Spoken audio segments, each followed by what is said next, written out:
Que la grâce de notre Seigneur soit votre partage.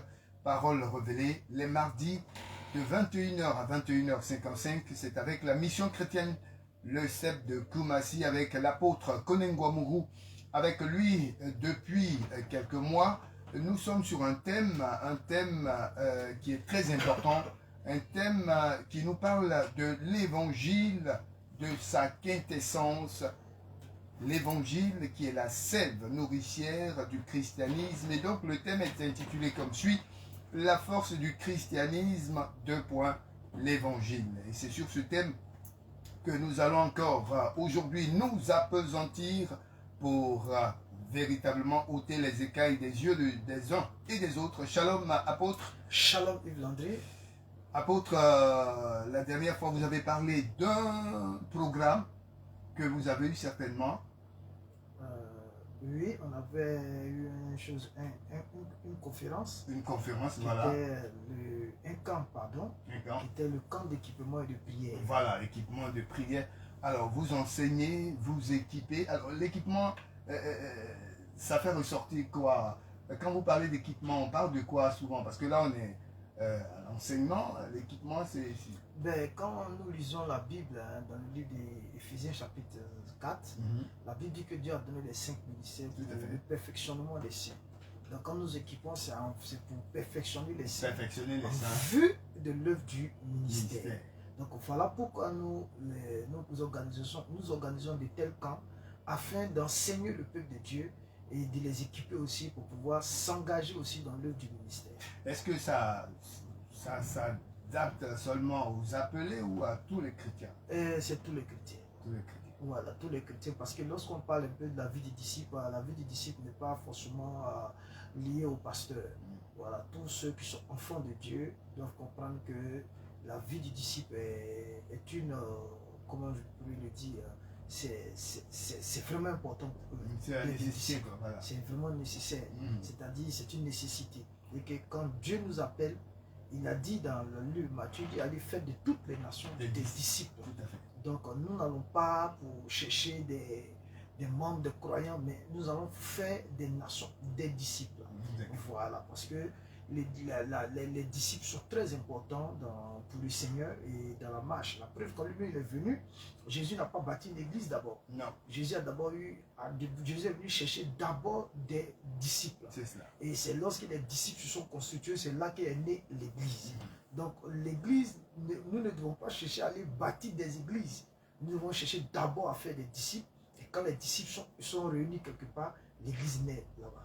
D'accord, merci de nous éclairer encore là-dessus, parce qu'on met la charrue souvent dans la formation de disciples. Voilà, tu sais, au fait, les gens sont trop acharnés sur comment on va implanter des églises, comment on va ouvrir des églises. Donc les gens travaillent à ça, mais les gens ne font pas le travail fondamental.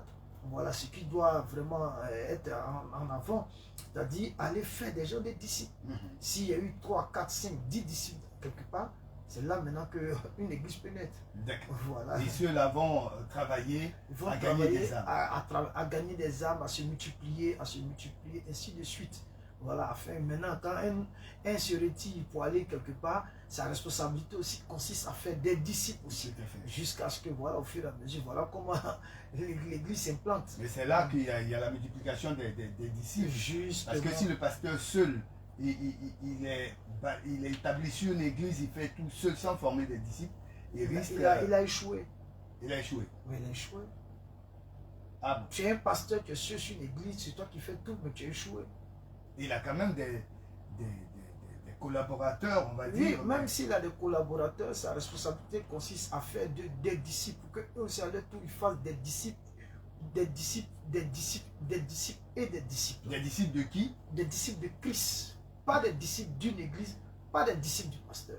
Ah, là c'est important. Ouais. Parce que l'enseignement que nous allons donner pour qu'ils soient des disciples ce n'est pas un enseignement qui vient de nous, c'est un enseignement qui vient de Christ. On entend souvent dire, c'est ce que mon père spirituel fait. Ben, eux qui sont dans cette connotation de c'est ce que mon père spirituel fait, ils n'ont pas compris beaucoup de choses. C'est-à-dire, ils se laissent trop emporter par leurs émotions. D'accord. Voilà, c'est un peu ça. Serviteur de Dieu, que dites-vous de ceux-là même qui prennent référence par rapport à leur père spirituel? Qui est ton père spirituel? Moi, mon père spirituel, c'est un tel, c'est un tel. Qu'est-ce qu'on peut en dire? Je pense que c'est aussi... c'est important? Je peux dire oui et non. Oui, pourquoi? Voilà. Oui, parce que ils veulent voir la source d'où tu viens. Voilà, qui t'a enseigné, qui te conduit dans les voies de Jésus, tout ce qui. Donc, en disant cela, ils veulent voir vraiment... Il y a aussi le témoignage de la personne. Voilà, le témoignage de la personne, tout et tout. Voilà, maintenant... Le côté négatif? Il y a des gens qui font un abus de cela. Voilà, parce que dit qui est ton père? Ben, si ton père est bon, toi ne pose plus avec moi. Ils ont pourtant s'asseoir et puis réfléchir pour voir que voilà, c'est... Et c'est de là que part aussi cette expression, le Dieu de mon père. Ouais, le Dieu de mon père, ça c'est vraiment l'une des... C'est une aberration? C'est une vraie aberration même. Voilà, parce que moi, je condamne ça fermement. Ah oui. Voilà, parce que si ton soi-disant père, il était un féticheur, déguisé en pasteur, ton Dieu, le Dieu de son fétiche devient ton Dieu. Donc tu vois comment les gens aujourd'hui ne font pas attention à certaines choses. Voilà, quand il veut justifier ça, non, le Dieu d'Abraham, le Dieu d'Isaac, le Dieu de Jacob, tout. Mais quand tu lis bien dans les profondeurs, tu comprends que Abraham, Dieu est devenu le Dieu d'Abraham en fonction de la révélation qu'Abraham a eue. Si tu comprends un peu. Abraham a eu la révélation de ce Dieu-là. Mais Isaac a marché, il a eu aussi fait son expérience. N'est-ce pas? Et Jacob a marché, il a fait son expérience. Donc, moi, j'ai connu Dieu, j'ai fait une expérience. Donc, ma responsabilité consiste à instruire les gens pour que chacun fasse son expérience avec Dieu. Mais le fait qu'il a fait son expérience, il devient le Dieu de Yves Landry. C'est pas ça? Le Dieu d'apôtre, le Dieu d'État. Tu vois un peu comment les choses ont été faites autant dans l'Ancien Testament. Mais aujourd'hui, les gens, qu'est-ce qu'ils font? Même quand le Père, il a emprunté une autre voie, il commence à faire quelque chose. Voilà, on dit, bon, mon frère, il faut laisser.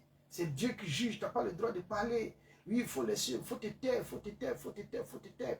Et souvent, même certains versets, certains prennent des versets comme quoi en disant, ne touchez pas à mes oins. Ouais. N'est-ce pas? Tout à fait. Et la Bible dit aussi que ne fais pas du mal à un de ses plus petits. Ça, on ne cite pas ce verset-là. Non, on ne va jamais citer ça. Chacun cite ce qu'il arrange. Si nous faisons du mal à un de ses plus petits, on est en danger aussi. D'accord. Selon Matthieu. Donc, il ne faut pas faire du mal à un plus petit. Donc, tu vois que les gens disent parfois ce qui les arrange. Donc, nous ne cherchons pas ce qui nous arrange. Nous, tout ce que nous voulons, c'est faire la volonté de Jésus, c'est tout. Très bien. Alors, serviteur de Dieu, je voulais poser une question, la dernière question manchette, pour qu'on revienne sur notre thème. Il y a certains qui disent souvent le dieumadisme. Ouais. Le dieumadisme, Dieu m'a dit. Et quand il dit Dieu m'a dit, on se dit, ah, si Dieu lui a dit, c'est entre lui et Dieu, on laisse faire. Et souvent, on laisse faire, il y a des aberrations qu'on laisse faire parce qu'on dit, c'est oui. Dieu qui m'a dit. Mais la Bible dit que vous le reconnaîtrez par le fruit. Quand Dieu parle, il y a les résultats. Quand Dieu parle, il y a le fruit.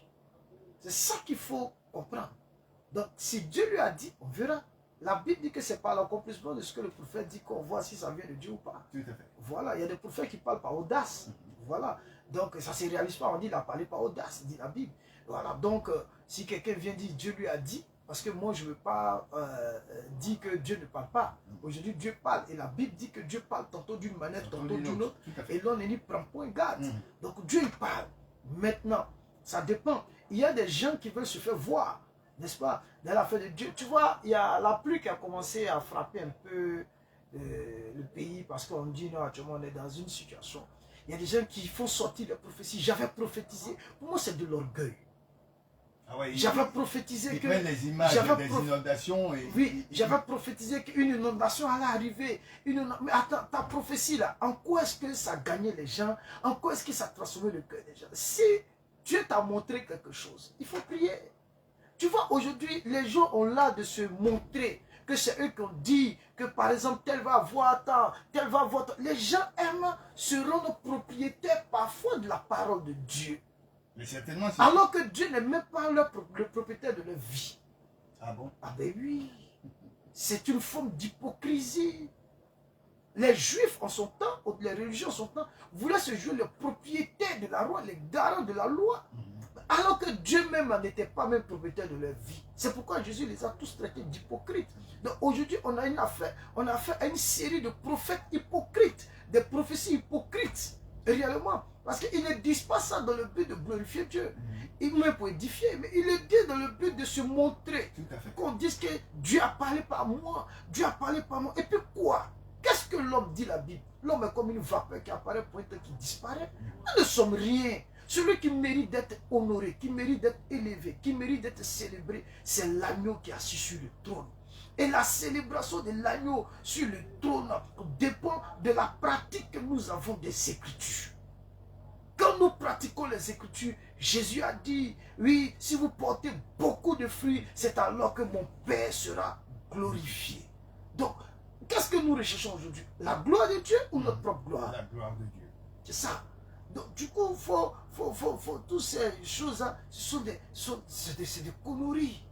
Et malheureusement, c'est un mouvement que les foules suivent, hein, parce qu'on se dit, il est authentique, il est ceci, il est cela. Mais tu sais, la foule a des envies. Il faut répondre aux envies de la foule.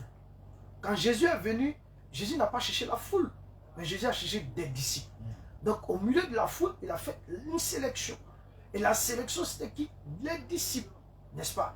Donc la Bible dit que de grandes foules faisaient route avec lui. Et il s'arrêta, il a parlé aux foules.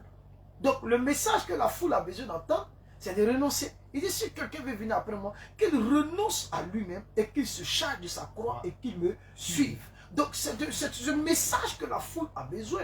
Donc si on a des foules qu'on n'est pas capable de leur donner le message de Christ, comment est-ce que cette foule-là pourra suivre Jésus? La question reste posée et je sais qu'ils répondront. Alors, serviteurs de Dieu, on va revenir à notre thème, la force du christianisme, 2 points, l'évangile. Notre texte de base aujourd'hui, c'est Matthieu 7, 21. Justement, la force du christianisme, 2 points aujourd'hui, l'évangile. Et le texte de que nous allons étudier aujourd'hui, c'est Matthieu chapitre 7, du verset 21 jusqu'au verset 27. Voilà, jusqu'au verset 27. Pourquoi? Parce que c'est la conclusion du message de Jésus sur la montagne. Sur la montagne. Son sermon sur la montagne. C'est le plus long, hein? Le plus long et pas message. Du chapitre 5 jusqu'au 7. Voilà. Du chapitre 5, chapitre 6, jusqu'au chapitre 7. Début 7, oui. Voilà. Donc c'est le plus long message de Jésus. Et c'est ce que sera l'objet de notre étude en ce soir. Donc, chapitre 7, verset 21 jusqu'au verset 27. Donc, ici, c'est la conclusion de son message.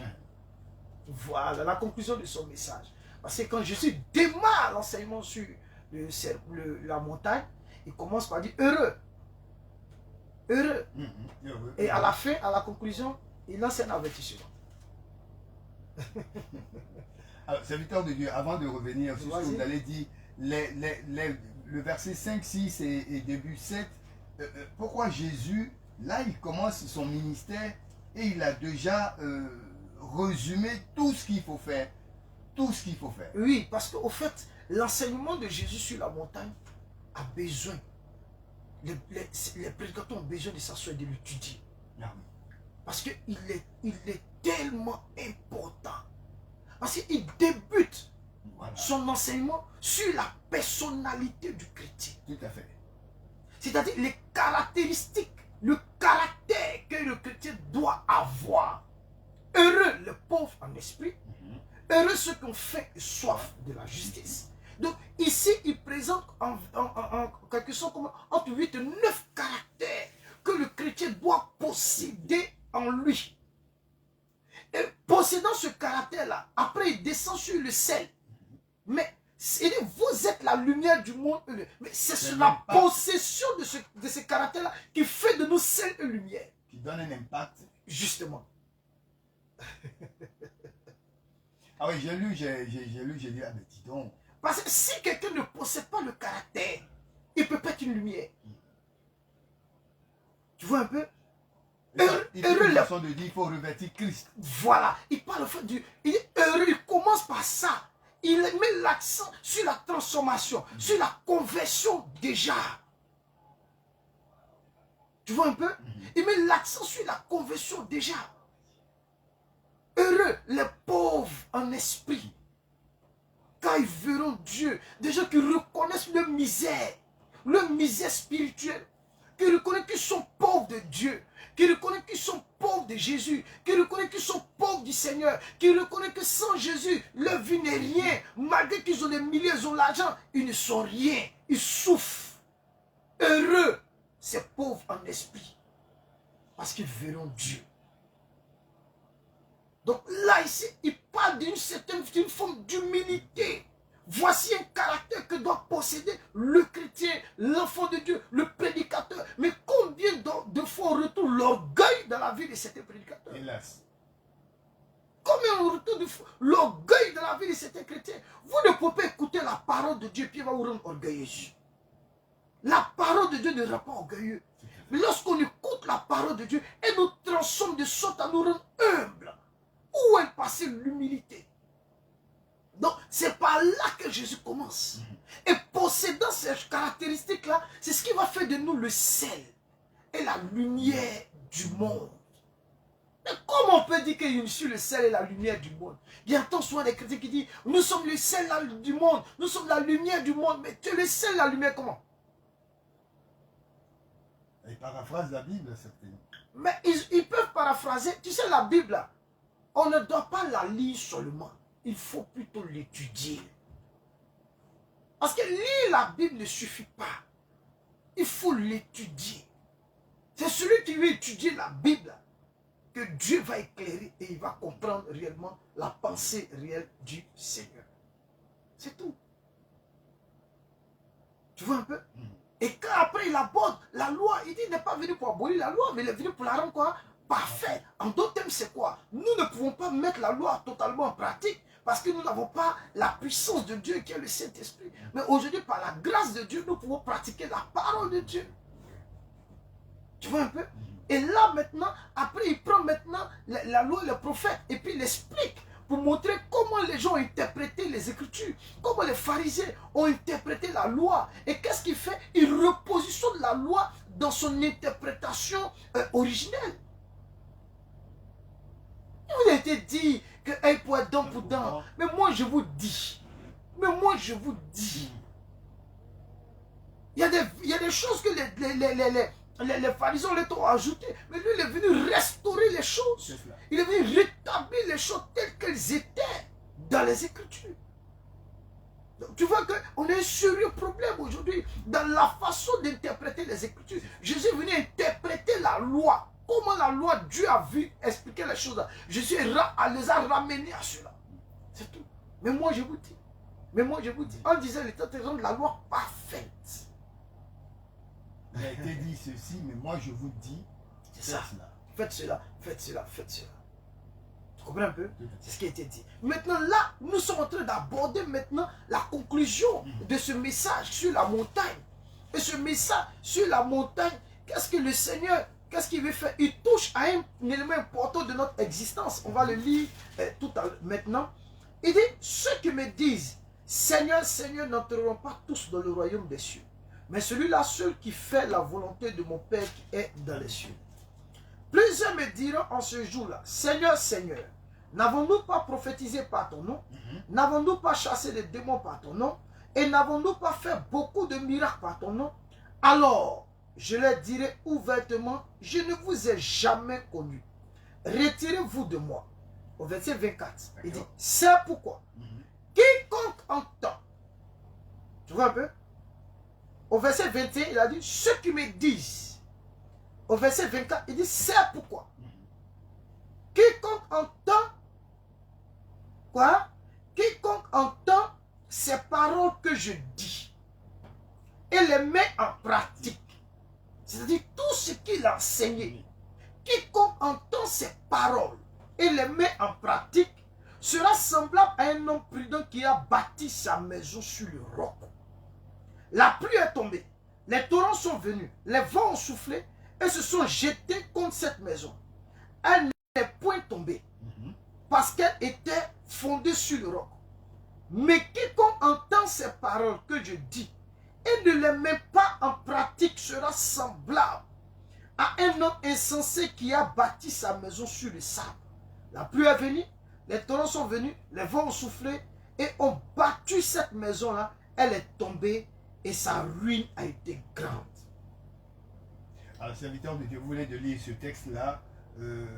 Certainement, le Seigneur a fait une image de maison, mais qu'est-ce qui symbolise cette maison-là par rapport aux chrétiens, aux hommes de Dieu? Oui, cette maison-là est symbolisée par la parole de Dieu qui est mise en pratique. On dit celui qui a mis la parole de Dieu en pratique est comme quelqu'un qui est en train de construire une maison sur le roc. Tu comprends un peu? Donc la maison aussi symbolise par qui? Par celui qui met la parole en pratique. Celui qui ne met pas la parole en pratique est symbolisé aussi par une maison. Mais qui n'est pas bâtie sur le vrai fondement. Donc aujourd'hui... Et qui peut tomber à tout moment. Voilà, donc aujourd'hui il y a d'autres qui ont bâti leur vie, leur ministère, pas sur le vrai fondement. Mais sur un autre fondement. Et comment le savoir? Mais par les fruits. Le fruit est la seule chose qui détermine si Dieu est là ou pas. Alors, quand vous parlez de fruits, quelqu'un qui peut imaginer cela va dire, mais apôtre, pour qu'un arbre germe, qu'il grandisse et qu'il produise des fruits, il y a ce des temps. Comment on peut savoir automatiquement les fruits de quelqu'un qui n'est pas assis dans la Jésus a dit dans le livre de Matthieu 7 à partir du verset 20. Il dit, bon, j'ai lu à partir du verset 10. Il dit, tout bon apporte de bons fruits. Mais le mauvais apporte de mauvais fruits. Dans tous les cas, il y a fruits. D'accord. Alors, les fruits, quand on parle de fruits, on se réfère à Galates 5, 22, c'est cela? Eh bien, pas forcément. D'accord, mais... Pas forcément. C'est-à-dire, Galates 5, 22, oui, ça touche le fruit de l'esprit, c'est-à-dire le fruit du caractère. Tout à fait. Mais il y a aussi plusieurs fruits autres, en dehors de Galates 5. Alors, éclairez-nous, hein, parce que... Il y a le fruit de la sainteté. Il y a le fruit de la lumière. On peut voir ça dans le livre de, comment on appelle ça, Romains chapitre 6. On peut voir ça aussi dans le livre d'Éphésiens, chapitre 5. Donc, il y a plusieurs fruits, réellement. Voilà. Et il dit, comment on appelle ça? Tout arbre qui ne porte pas de bons fruits est coupé et jeté au feu. C'est donc à leurs fruits que vous les reconnaîtrez. Donc, c'est la meilleure façon de reconnaître les faux prophètes. C'est leurs faux enseignements, c'est à travers leurs fruits. Soit ils produisent des bons fruits, soit ils produisent de mauvais fruits. Amen. Donc le texte qu'on vient de lire, c'est un texte que Jésus nous donne pour ne pas que nous soyons trompés. Tu vois un peu? Donc face au risque d'être trompé ou de se tromper, Jésus va proposer un choix radical. Et on va, comment on appelle ça même? Il va montrer vraiment, comment on appelle ça même, l'engagement, il va montrer l'engagement que le chrétien a. C'est-à-dire, il finit de donner un enseignement sur la montagne et puis conclut par quelque chose. Ces conclusions nous interpellent, doivent nous amener à réfléchir plusieurs fois, 2 fois. Pourquoi? Parce que là maintenant, il joue, c'est notre éternité qui est en train d'être en jeu. C'est cela. N'est-ce pas? Et quand il parle de sera jeté au feu, mais attends, je ne peux pas finir d'écouter la parole de Dieu pour être jeté au feu. Ah, pourquoi? Donc ça veut dire, qu'est-ce qui peut me jeter au feu? C'est le mauvais enseignement qui peut me jeter au feu. Regarde ce que, comment on appelle ça? La Bible dit dans le livre de Luc, le mauvais enseignement peut me mettre dans des problèmes. Tu vois un peu? Voilà, Luc chapitre 12. Il dit, verset 1, sur ces entrefaites, les gens s'étaient rassemblés par milliers au point de se fouler les uns les autres. Jésus se mit à dire à ses disciples, avant tout, gardez-vous du levain des pharisiens, qui est l'hypocrisie. C'est pas ça? Gardez-vous du levain des pharisiens, qui est quoi? L'hypocrisie. Donc Jésus nous demande de faire très attention, de se préserver et de préserver notre vie de l'enseignement de qui? Des pharisiens. Amen, amen. Donc nous devons faire très attention à l'enseignement des pharisiens. Et l'enseignement des pharisiens, c'est un enseignement très dangereux. Parce qu'il ne nous arrange pas. Il n'arrange pas le chrétien. Il n'arrange pas celui qui écoute la parole de Dieu. Alors, serviteur de Dieu, l'enseignement du pharisien, qu'est-ce que ça pourrait comporter comme venin? Mais Jésus, quand il commençait son ministère, en disant, il avait été dit, ceci, mais moi je vous dis. Voilà. Donc les pharisiens ont donné une interprétation haute à la loi. C'est cela. N'est-ce pas? Il fallait donc maintenant interpréter la Bible maintenant dans son, comment on appelle ça maintenant, rétablir la vérité. Donc Jésus vient pour rétablir la vérité. Pour lui montrer qu'il n'est même pas pour venir abolir la loi.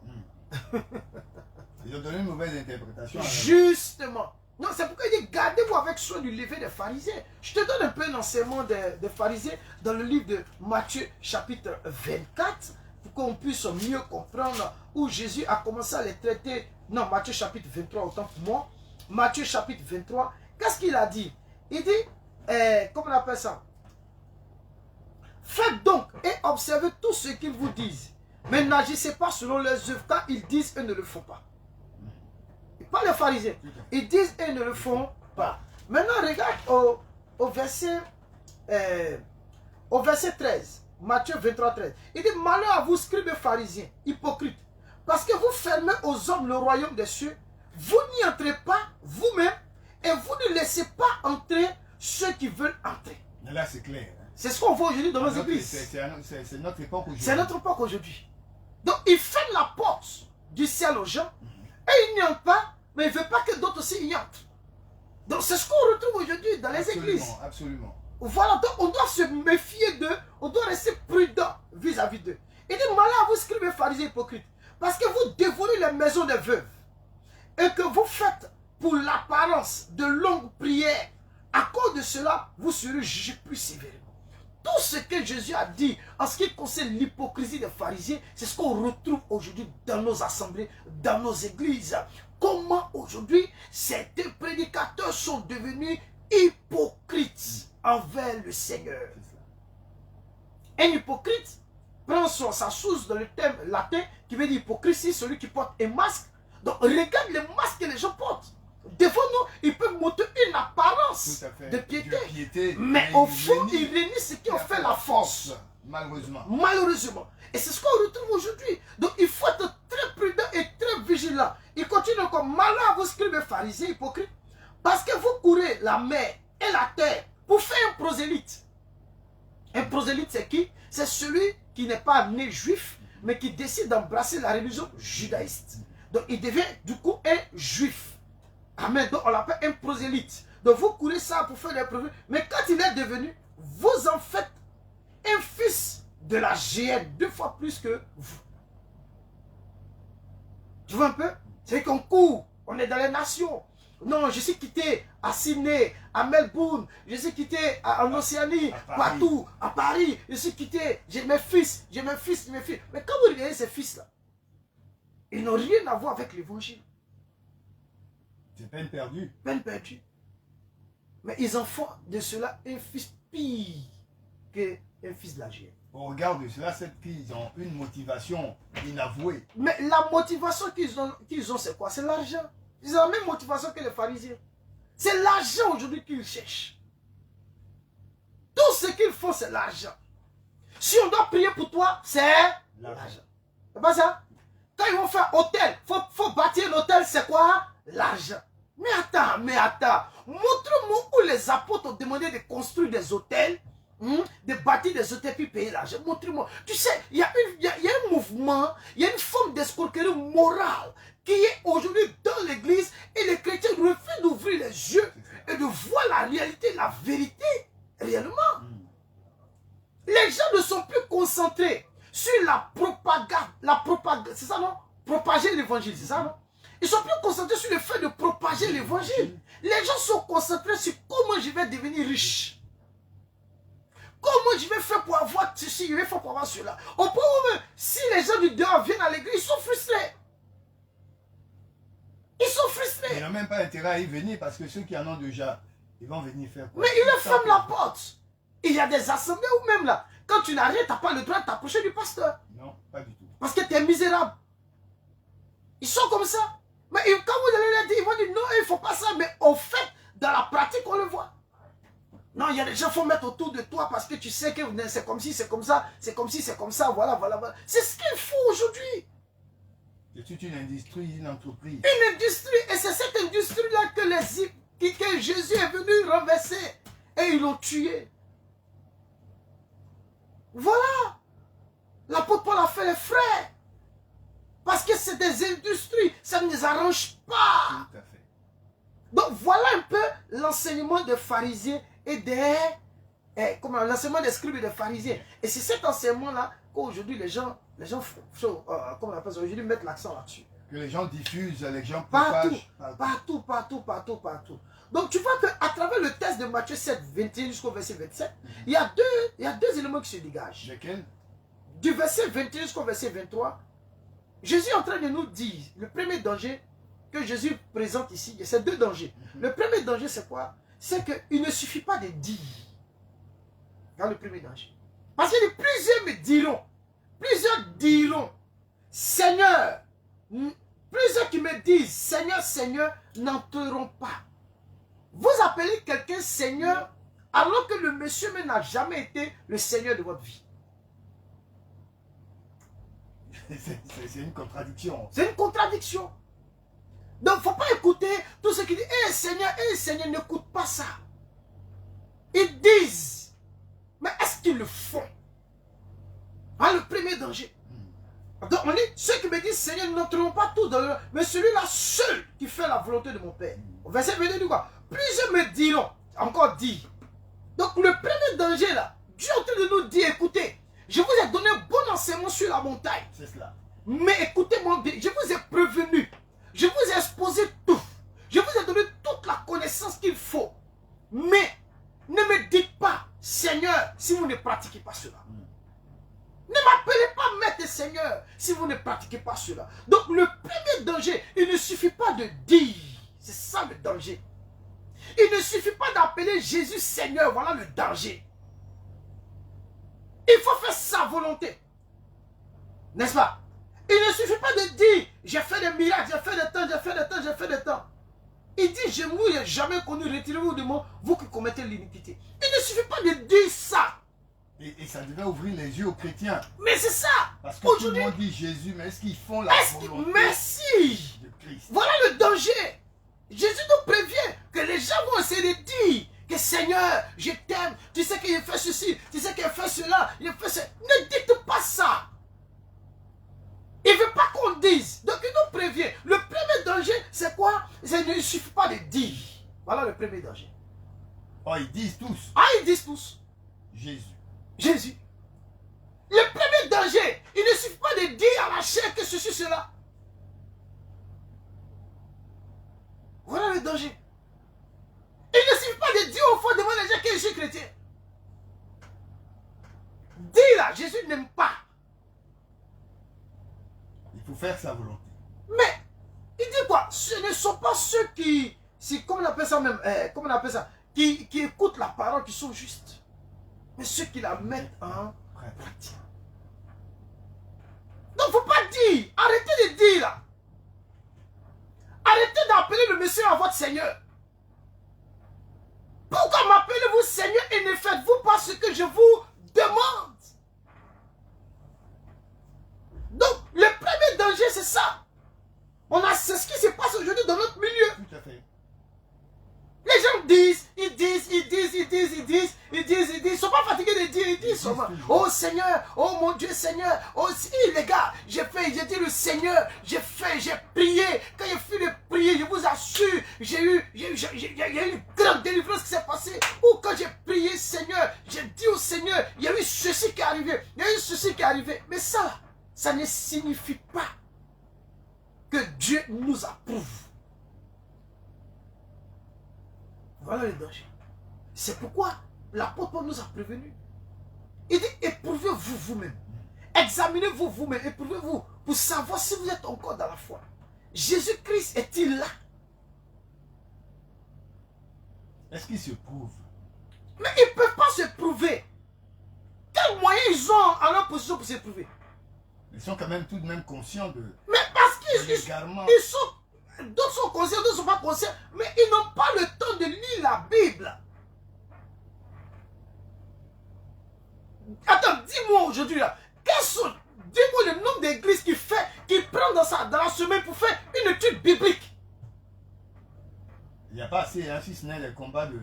Mais si c'est des combats pour posséder les choses de la terre, est-ce que tu sais que quand nous nous engageons sur cette voie-là, ça fait honte au ciel. Voilà le premier danger. Ça fait honte au ciel? Ça fait honte au ciel. C'est honteux. L'apôtre Paul a dit dans Philippiens, ils mettent leur gloire dans ce qui fait la honte. C'est honteux. Il n'y a rien de spirituel dedans. Dans les combats là. Wow. C'est les science-fiction. Hein. Apôtre. Ils sont trop forts. Ils sont trop. Ils savent tourner film. Hein. Des heures de combat. Hein. Il dit ils savent tourner film. Je dis, mais on te dit, non. Tu sais, il y a, dans la nuit, entre minuit et puis 3 heures, tu dois te réveiller parce que c'est là que le diable agit. Arrêtez ça. Même à 15 à 16 heures, même l'entrée agit.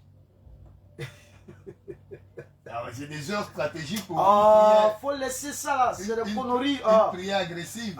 Faut laisser ça là. C'est de la mystification. C'est la mystification. La prière la plus puissante est une prière dont les paroles sont fournies par le Saint-Esprit. C'est tout. La Bible dit que nous ne savons même pas ce qu'il convient de demander dans nos prières. L'Esprit qui est en nous là, et il le fait par des soupirs inexprimables. Et Dieu qui connaît quelle est la pensée de l'Esprit là, il sait si ce que tu es en train de dire là, c'est le Saint-Esprit qui t'a communiqué cela ou pas.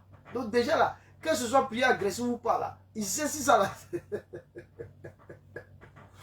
Tu vois, les gens sont dans l'émotion, dans la pure distraction. Donc, tu sais, aujourd'hui, les évangéliques, ils sont forts dans la science-fiction. Hein. Tout à fait. Oui, il y a d'autres qui prennent des machettes, ils sont assis, il faut sauter un coup de machette comme ça.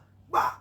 Et puis il faut parce que l'esprit a chaud. Tu vois les films de science-fiction là, tu vois un peu comment on va prendre les armes physiques pour aller combattre les esprits, tout, voilà. Donc tout ça, c'est tu vois, les gens. Et puis les gens approuvent. Et les gens approuvent, n'ont pas de conscience, ils réfléchissent pas un peu. Tu vois un peu, ils pensent que quand on est des chrétiens, on est bêtes. Nous, on est des moutons, on ne doit plus réfléchir. Donc eux, ils réfléchissent, ils sont dedans. Ils sont, et puis le gars, il est là. Puis pas, il est tellement sérieux et serein. Et puis aussi, ils sont là. Tout ça, c'est. Tu sais, ils apprennent ça. Ah oui, ils font des écoles pour certains. Hein. Mais je t'explique comment s'arrêter, comment se tenir, comment serrer son visage sur le pupitre pour ne pas que les gens. Tu ne dois pas rire les gens. Tout ça, c'est de la mystification. Ils pensent que l'œuvre de Dieu, là, c'est pour leur papa. C'est pour eux et c'est pour les aïeux. Donc, ils ont pris l'œuvre de Dieu comme une industrie familiale. Ils vont payer le prix. Mais attends, fort, parce qu'ils vont brûler dans le feu de la gêne. Fort, dit la Bible. Voilà. Ah, donc on disait le premier danger, c'est dire. Oui, il ne suffit pas de dire. Seigneur, Seigneur, Dieu, il dit, il faut faire ma volonté. Fais. Au lieu de dire, arrête de dire, fais, pratique. Pratique la parole. Pratique ce que j'ai enseigné là. Depuis Matthieu chapitre 5, chapitre 6, chapitre 7. Faites, mettez tout ça en pratique. Ça, c'est le premier danger. Le deuxième danger, au verset 24. Il dit, c'est pourquoi quiconque entend ces paroles. C'est-à-dire, le deuxième danger, il ne suffit pas de se connaître ou de savoir. Voilà. Premièrement, il ne suffit pas de dire non. Deuxièmement, on dit quoi? Il ne suffit pas de savoir, d'avoir cette connaissance intellectuelle de la Bible. Il ne suffit pas d'avoir cette grande connaissance intellectuelle de la Bible. On ne peut pas savoir ça. Mais, il dit quoi? Quiconque entend ces paroles que je dis, et les met en pratique. Elle sera semblable à un homme prudent qui a bâti sa maison. Un homme quoi? Prudent. C'est que dès que tu commences à mettre la parole de Dieu, tu es un homme prudent. Le terme prudent, s'il fait allusion à la sagesse. Tu es un homme sage. Aujourd'hui, là, beaucoup d'enfants de Dieu ne sont pas sages. Pas du tout. Ils manquent de sagesse. Si quelqu'un manque de sagesse, qu'il la demande à Dieu. La sagesse, c'est une révélation de Dieu. Quand Dieu t'accorde la sagesse, il ne t'accorde pas la sagesse pour te montrer devant les gens. Il t'accorde la sagesse pour bien vivre et pour pratiquer ce que sa parole demande.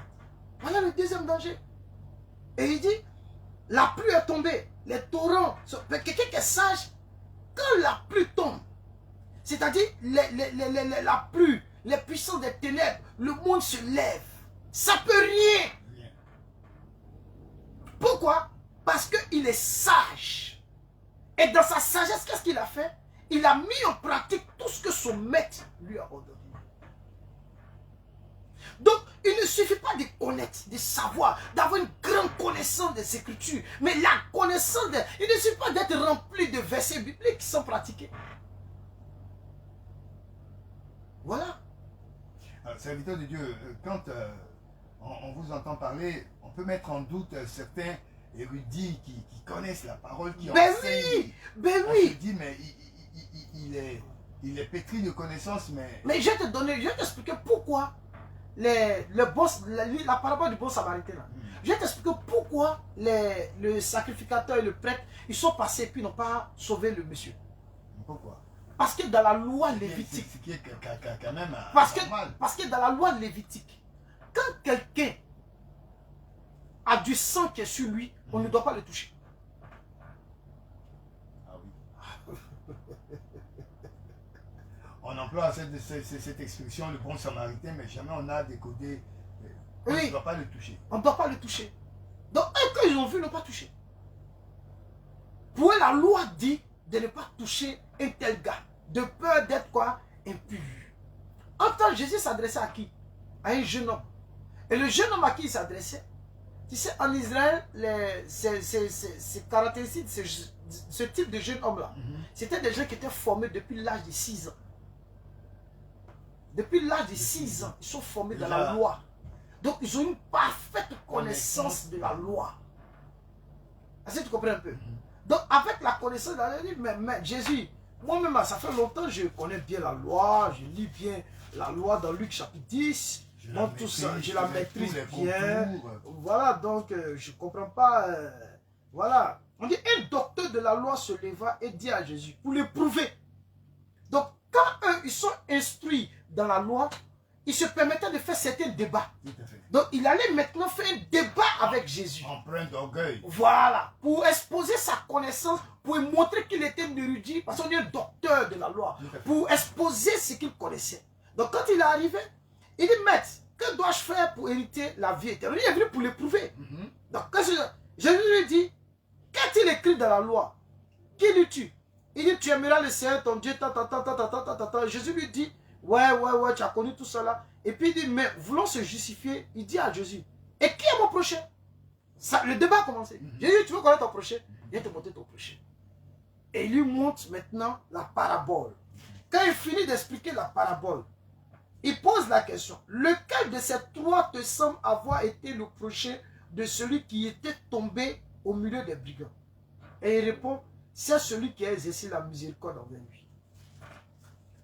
Il répondit, envers lui, répondit le docteur de la loi. Et Jésus lui dit, va et toi, fais de même.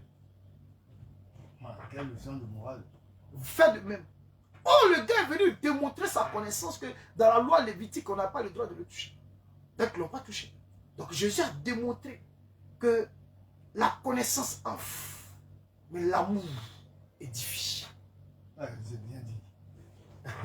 La connaissance enfle, mais l'amour édifie. C'est qu'ils avaient une connaissance, ils étaient orgueilleux de par sa connaissance, mais ils n'étaient pas remplis d'amour. C'est-à-dire, il ne suffit pas d'être dans la connaissance des Écritures, mais il faut être rempli d'amour. La Bible n'est pas un livre dont nous devons avoir, certes c'est bon d'avoir toute la connaissance, mais ce qui est plus important, c'est l'amour. C'est pourquoi il a dit, celui qui aime a accompli la loi et les prophètes. C'est tout. Donc il n'avait pas compris que quand il le voit, il le dépasse. Quand l'autre voit, il le dépasse. Que le monsieur qui était couché là, ce dont il avait le plus besoin là, c'était pas la connaissance qu'il devait, c'était l'amour qui allait le sauver. Donc tu vois que aujourd'hui, il ne suffit pas d'avoir un savoir. Mais est-ce que nous possédons l'amour de Dieu? Donc, dis que non, moi-même, je connais, mais quiconque entend ces paroles que je dis et ne les met pas en pratique sera semblable à un homme insensé qui a bâti sa maison sur le sable. Tu as entendu, mais tu ne pratiques pas. Les gens ont entendu l'évangile de Christ, mais ils refusent de mettre la parole de Jésus en pratique. C'est pourquoi la Bible dit, si quelqu'un vient à vous et n'apporte pas la doctrine de Christ, ne le recevez pas, ne lui dites même pas bonjour. Voilà la doctrine de Christ. Est-ce que cette doctrine est prêchée aujourd'hui? Donc elle dit non, vous voyez, on doit être unis parce que la doctrine divise, mais Jésus. Mais on ne peut pas séparer Jésus de sa doctrine, jamais de la vie.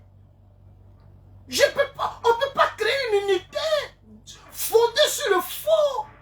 Et c'est à ça que les gens, c'est ce qu'on appelle, comment on appelle ça même? L'écuménisme. C'est à ça que les gens veulent nous emmener. Et beaucoup de prédicateurs ont tendu la main à l'écuménisme. Et on ne doit pas se mélanger. Ah ben non! Ce qu'on voit d'ici, par-ci, les orthodoxes. Ah ben non! Non et non! Il faut rester sur sa position. Reste en Christ sur ta position, c'est tout. Vous jugerez d'extrémistes. Mais ça n'engage que. De jusqu'au boutiste. Mais ça n'engage que. De radical. Mais Jésus nous a donné un message. Je suis le chemin, la vérité et la vie. C'est une manœuvre du diable. Le diable se trouve derrière ces réseaux, derrière ce système. C'est ça. C'est ça que beaucoup refusent d'entendre. Elles ne sont pas des réveils. Réveil à brisement d'hôtel. Oh my God. Que répondrez-vous à ceux qui disent, vous voyez le diable partout, parlant de réseaux et autres? Le diable, les réseaux quoi. Mais quand vous regardez ces systèmes-là, comment il faut, ils vous appâtent d'abord. Ils ont des approches. Ils vous appâtent d'abord. Mais quand vous entrez dedans, ils ont une ligne de conduite bien définie. Ah, voilà notre mouvement, voilà ce que vous devez prêcher. Voilà ce qui se passe dans ces réseaux. Et là, vous êtes compromis. Ah, mais c'est ça la compromission. On dit non, voilà comment vous devez prêcher. Vous devez arrêter de prêcher ça, vous devez arrêter de prêcher, vous devez arrêter de prêcher ça. Parce qu'ils savent, ils connaissent la vérité. Ils ne veulent pas qu'ils ne rentrent pas au ciel, mais ils ne veulent pas que d'autres aussi rentrent dans le royaume. C'est leur boulot actuellement. C'est pourquoi, quelles que soient les épreuves auxquelles un pasteur est confronté, qu'il persévère dans sa foi. Qu'il n'aille pas se compromettre. Quelles que soient les difficultés qu'un enfant de Dieu traverse dans sa marche, dans sa foi, qu'il persévère et qu'il n'aille pas se compromettre. Parce que souvent, on travaille des périodes difficiles. Tout à fait. Et comme on est éprouvé, on nous dit qui se cache derrière l'épreuve. Mais il y a quoi? Dieu ne peut pas nous éprouver. Il dit, je châtie celui que j'aime. Donc à chaque fois que tu vas connaître une souffrance, on te dira que c'est le diable. Alors, décidément. Décidément. La Tu vois qu'eux-mêmes aussi sont manipulés aussi par le diable. Tout à fait. C'est ça. En fait, les gens pensent que le diable va descendre pour dire je te manipule. Non, c'est le maître de la subtilité. Tout à fait. De façon subtile. Ouais. Et quand nous sommes plongés dans les Écritures, nous sommes sauvés. Nous sommes sauvés. La force du christianisme, 2 points. L'évangile. Aujourd'hui, l'homme de Dieu nous a montré les 2 dangers qui guettent et les croyants et les prédicateurs. Voilà, serviteurs de Dieu, on va conclure rapidement et donner nos contacts parce qu'on vient de faire là une émission très une belle émission. Ok, tout ce que je peux dire, c'est que les chrétiens reviennent aux Écritures et qu'ils ouvrent le cœur, permettent au Saint-Esprit de les conduire, de les diriger, permettent au Saint-Esprit d'utiliser sa parole pour les transformer. Qu'ils arrêtent de bâtir leur vie sur des hommes. Qu'ils arrêtent de bâtir leur vie sur l'hypocrisie de certains prédicateurs. Mais qu'ils bâtissent leur vie sur le véritable roc qui est Jésus-Christ. Les contacts à présent. Les contacts sont les suivants, le 07 09 96 99 90, 07 09 96 99 90, Le 07 88 52 36 51. 07 88 52 36 51. Nous sommes la mission chrétienne le CEP et nous sommes basés à Koumassi, non loin de la pharmacie Soleil, juste à l'arrêt des bus 32 et 92. Pas le terminus, juste à l'arrêt des bus 32 et 92. Nous avons nos cultes tous les mercredis et les vendredis de 18h30 à 20h30 et les dimanches à partir de 8h. Nous nous réunissons dans la communion fraternelle pour célébrer l'agneau immolé. Et donc, nous voulons inviter tous ceux qui ont l'amour de la vérité à venir participer à nos réunions, à venir s'édifier et à venir communier avec nous dans l'esprit du Seigneur. Maintenant, tous ceux qui sont